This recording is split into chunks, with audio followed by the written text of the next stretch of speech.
जय श्री कृष्ण दोस्तों, आप सभी का मेरे चैनल में स्वागत है।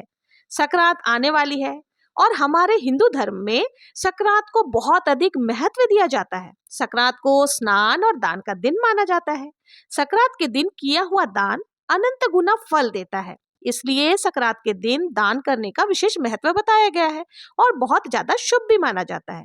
सभी लोग संक्रांत के दिन दान और स्नान जरूर से करते हैं और अपने सामर्थ्य के हिसाब से थोड़ा या ज्यादा लेकिन दान जरूर से करते हैं।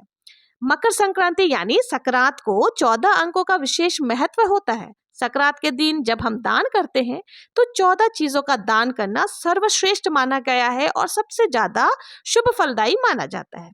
इसलिए संक्रांत को 14 चीजों का दान किया जाता है। जो भी चीजें हम दान स्वरूप करते हैं उनकी संख्या जो है वो 14 होनी चाहिए। आज की वीडियो में हम लोग जानेंगे कि संक्रांत को आप किन किन चीजों का दान कर सकते हैं। जो भी चीजें हम दान करेंगे उस याद रखिएगा उसकी जो संख्या होगी ना वो हमें 14 की संख्या में ही लेनी है। तो आज बहुत सारे ऑप्शंस मैं आपको बताने वाली हूँ कि कौन कौन सी चीजें आप दान स्वरूप दे सकते हैं। और अगर पहले से आपने ये चीजें दान कर दी हैं तो बहुत सारे और ऑप्शंस हैं जो कि आप इस बार दान स्वरूप दे सकते हैं। आप ये भी जानेंगे कि संक्रांत पर जब आप 14 चीजों को बांटना शुरू करेंगे तो शुरुआत किस चीज से करनी है। देखिए, पहली बार अगर आप शुरुआत कर रही हैं यानी आप पहली बार 14 चीजें बांटने की परंपरा को शुरुआत कर रही हैं तो आपको किससे करना है? आपको नारियल से शुरुआत करने की। देखिए, श्रीफल जो होता है वो सबसे ज्यादा शुभ माना जाता है। तो आपको क्या करना है? नारियल ले लेना है। देखिए, नारियल जो है आप चाहे तो इस तरह के नारियल ले सकते हैं, नहीं तो आप नारियल की जो गीट आती है जिसे गोला हम कहते हैं, सूखा नारियल, वो भी आप ले सकते हैं। तो आपको नारियल भी कितनी संख्या में लेनी है? आपको 14 की संख्या में ही लेनी है। और इसके साथ आप देखिए सुहाग पिटारी, वो जरूर, सुहाग सामग्री दान करना बहुत ही अच्छा माना जाता है। तो आप सुहाग के जो सामान है ना, आजकल इस तरह के पैकेट्स में सुहाग सामग्री मिलने लग गए हैं। बनी बनाई पैकेट्स के अंदर आ जाते हैं। जैसे मेहंदी होती है उसमें सिंदूर होता है, उसमें आपकी जैसे नेल पेंट आदि होते हैं। तो इस तरह से आपकी मेहंदी, काजल, सिंदूर, जो भी 5 चीजें होती है ना, या फिर कई ज्यादा भी होते हैं, तो आपको बनी बनाई मार्केट में मिल जाती है। तो आप इस तरह के सुहाग पिटारी ला सकते हैं। और नहीं अगर तो आप घर में खुद भी सुहाग पिटारी बना सकते हैं। उसमें आप सिंदूर डाल देंगे, आलता डाल देंगे, नेल पॉलिश डाल देंगे। अगर आप क्लेचर लगाते हैं तो वो सारी चीजें डाल करके आप सुहाग पिटारी, बिंदी, सिंदूर आदि डाल करके बना सकते हैं। और प्रथम बार जब आप बांटेंगे तो आपको यही नारियल के गीट और साथ ही आपको सुहाग सामग्री, उसमें आप अगर चूड़ियां भी डाल सकते हैं तो बहुत ही अच्छा है। तो आप ये सारी चीजें बांट सकते हैं। इसके साथ ही देखिए, अगर आप चाहें तो 14 की संख्या में किसी भी चूड़ियां कैसी भी ला सकते हैं। अगर आपके प्रदेश में कांच की चूड़ियां चलती है तो आप कांच की ले सकते हैं। अगर आपके प्रदेश में लाख की चूड़ियां चलती है तो आप लाख की चूड़ियां ले सकते हैं। लेकिन संख्या कितनी होगी? तो आपको 14 की संख्या में ही जो है इन सब चीजों को बांटना होता है। अब देखिए, बर्तन बांटना भी बहुत अच्छा ऑप्शन हो सकता है। देखिए, अगर आपकी सामर्थ्य है तो आप पित्तल के जैसे थालियां मैंने यहाँ दिखाई है वो बांट सकते हैं। और लेकिन संख्या 14 की ही आपको लेनी है। स्टील के ग्लासेस आप बांट सकते हैं, इस तरह के ग्लास हो, या हल्के ग्लास भी आप ले सकते हैं। आजकल मार्केट में जो है ना ढक्कन लगे हुए ग्लासेस भी आने लगे जिसमें आप छाछ आदि, जो भी वर्किंग लेडीज है उनको दे सकते हैं। उसके लिए अच्छा ऑप्शन है, उसमें आप छाछ आदि डाल करके कहीं भी ले जा सकते हैं, इसमें डुलता नहीं है। तो आप स्टील के इस प्रकार के ग्लासेस भी ला सकते हैं। तो स्टील के लोटे आदि भी बांट सकते हैं। नहीं तो देखिए, इस तरह के चम्मच, 14 की संख्या में आप चम्मच ले लें और चम्मच भी आप बांट सकते हैं। चम्मच के साथ ही देखिए गमले आते हैं, जो छोटे छोटे गमले या बड़े गमले, आप अपने हिसाब से गमलों के साइज देख लें। स्टील के कोई भी बर्तन आप बांट सकते हैं। इसके साथ देखिए, दूध उबालने के लिए जो भगोनी होती है छोटी सी, वो आप ले सकते हैं। आप अपने हिसाब से बड़ी छोटी जैसे भी हो, आप ये पीतल कोटेड जो आता है, तांबा का कोटेड वाला, वैसा भी ले सकते हैं। तो ये सारी चीजें आप जरूर से बांट सकते हैं और बहुत ही अच्छा होता है। लेकिन जब भी आप ये सारी चीजें लाएंगे तो आपको संख्या कितनी रखनी है? 14 की संख्या में ही हमें बांटना है। तो हम 14 महिलाओं को ये सारी चीजें दे देंगे। अब इनके साथ ही देखिए, हम देखिए अगर तांबा, पीतल यानी कि पूजा से रिलेटेड जो भी बर्तन होते हैं उनका दान करना भी बहुत ही शुभ होता है। आप चाहे तो पीतल का लोटा ले सकते हैं या फिर आप तांबे का लोटा से ले सकते हैं। हल्का भारी आप पर डिपेंड करता है। इस तरह की लुटिया जो होती है छोटी छोटी, वो ले सकते हैं, या ग्लासेस भी ले सकते हैं। तांबे का जो ग्लास आता है, तांबे की थाली आती है, या इस तरह के देखिए दीपक, आप तांबे का दीपक हो या स्टील का दीपक हो, दीपदान करना बहुत ही अच्छा माना जाता है।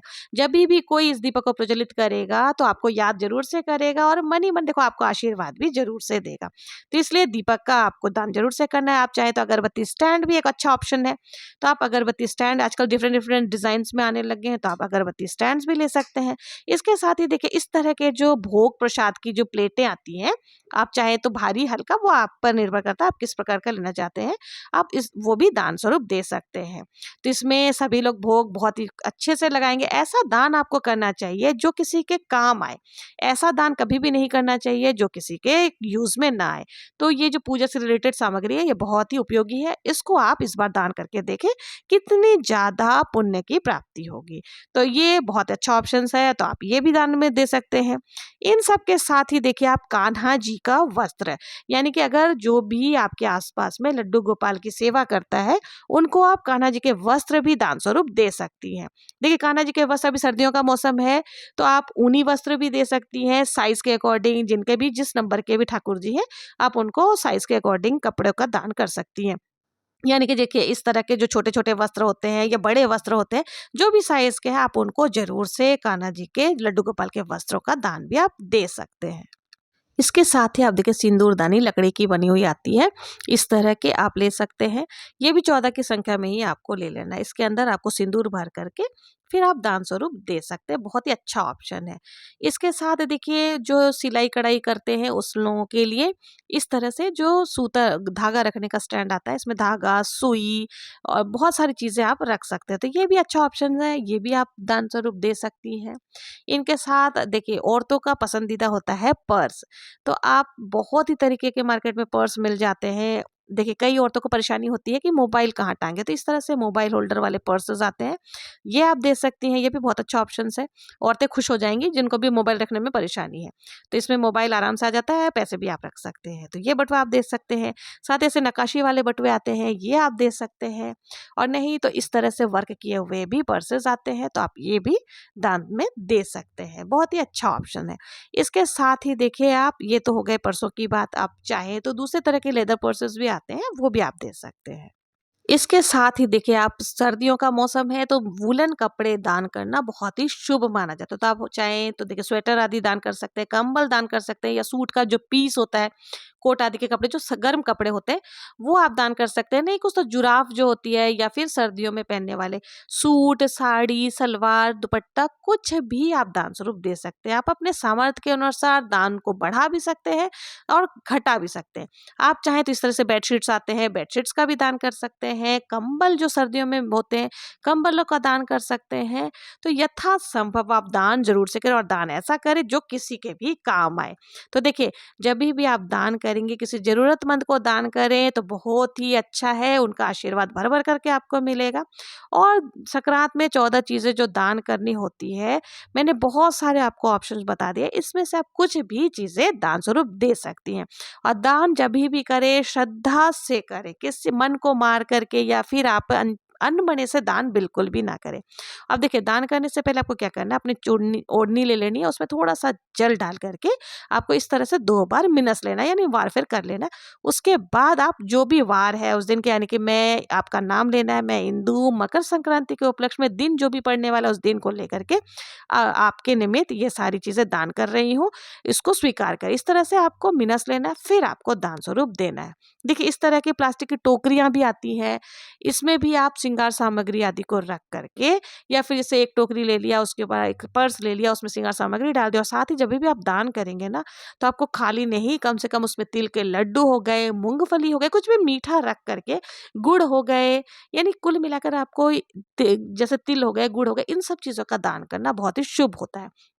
तो आप जब भी दान करेंगे तो ये सारी चीजें डाल करके ही आपको दान करनी है। ये थी कुछ सामग्री जो भी मैंने यहाँ आपको बताया, तो आप यथासंभव दान कर सकते हैं। जैसे देखिए एक मैं यहाँ रख करके बता रही हूँ, जैसे आपने स्टील का कोई बर्तन लिया तो बर्तन को खाली आपको नहीं देना है, उसमें आप चाहे तो श्रृंगार की जो पुटारी आती है वैसे भर सकते हैं, नहीं तो आप चूड़ियां ले लें, महावर ले लें, सिंदूर ले लें, साथ ही क्लचर आदि जो भी है वो सारी चीजें रख करके, साथ ही उसमें आपको तिल के लड्डू और गुड़ जरूर से डालना है। अगर आप चाहे तो तिल और गुड़ के जगह पे तिल के लड्डू दे सकते हैं, और या फिर आप चाहे तो मूंगफली आदि भी डाल सकते हो। और यथासंभव दक्षिणा आपको जरूर से डालना है, क्योंकि देखिए दक्षिणा जो है ना, वो दान में रही कमियों को पूरा करती है, तो इसलिए यथासंभव दक्षिणा भी आप जरूर से डाल सकते हैं। इस प्रकार से आप जो है ये सामग्रियों को दान कर सकते हैं।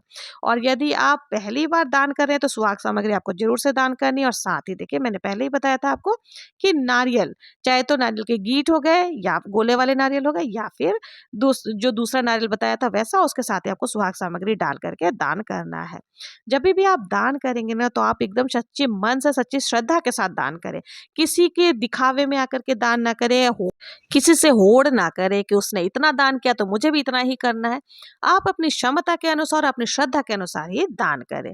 तो इस सकरात पर आशा है आप लोग भी 14 चीजें समझ गए होंगे कि किन चीजों का आपको दान करना है। तो यथासंभव अपनी श्रद्धा से जरूर से दान करें, दान और पुण्य का लाभ उठाएं। अगर आप लोगों को मेरा ये वीडियो जरा भी हेल्पफुल लगा हो, जरा भी उपयोगी लगा हो, तो प्लीज मेरे चैनल को लाइक, शेयर एंड सब्सक्राइब जरूर से करें। मिलते हैं नेक्स्ट वीडियो में किसी और पूजा विधि के साथ। तब तक के लिए जय श्री कृष्ण।